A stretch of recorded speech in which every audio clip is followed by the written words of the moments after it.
The Last Passenger, Part 2. The cab continued down the winding road, and the silence between us grew heavier. The city felt like a distant memory, swallowed by the oppressive dark. I kept my eyes fixed on the rearview mirror, half expecting to see the figure again, but nothing, just the night stretching endlessly ahead. The road was deserted now. No more street lights, no more signs, just the faint hum of the car's engine and the whisper of the wind outside. It was as if we had entered some forgotten part of the world. The trees on either side of the road were twisted and dark, their branches reaching out like skeletal hands. I felt my pulse quickened. "Where exactly are we?" I asked, my voice shaking slightly, but I didn't recognize the words even as they left my mouth. Was I speaking to him or myself? The driver didn't answer. His eyes remained focused on the road ahead, his grip tightening on the steering wheel. It was almost as if he didn't hear me, but that didn't seem possible. His hands were stiff, like he was trying to control the car with sheer force. I glanced at the clock on the dashboard. It showed we've been driving for over an hour now. My mind raced. I looked outside again. The surroundings were unfamiliar, but not in the way you forget a place.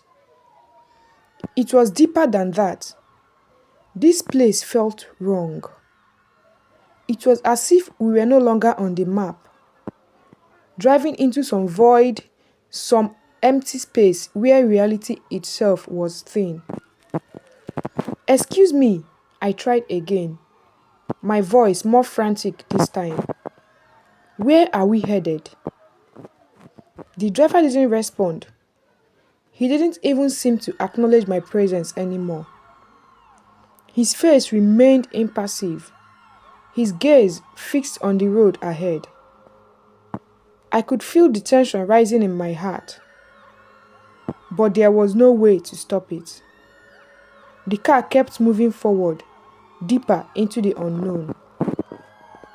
I turned to the window, pressing my hand against the cold glass.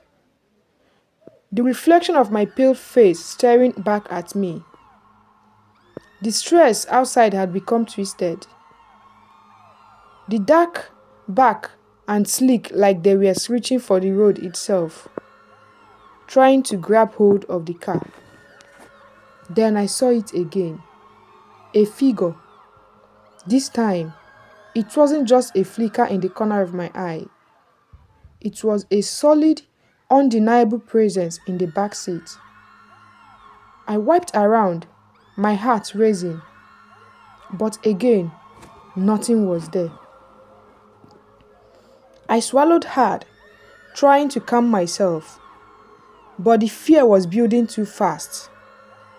"Who is that?" I whispered, not expecting the driver to answer, but desperate for any form of reassurance. He didn't.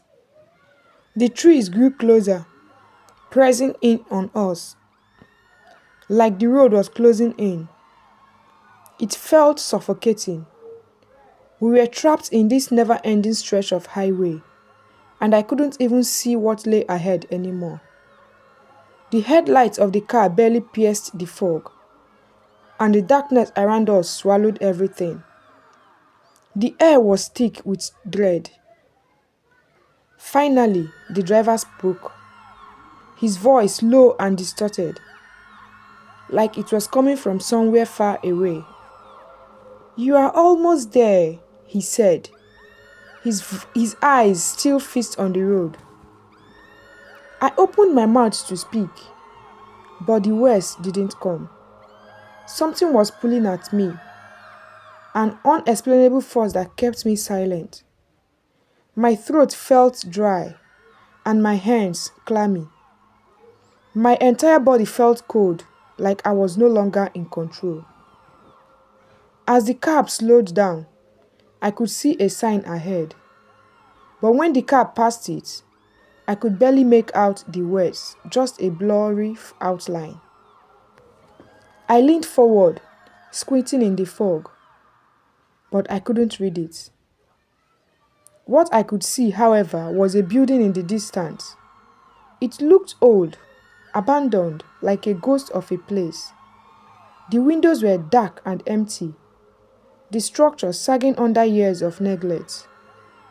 And then the car stopped. Not at a destination, not at a bus stop, just stopped.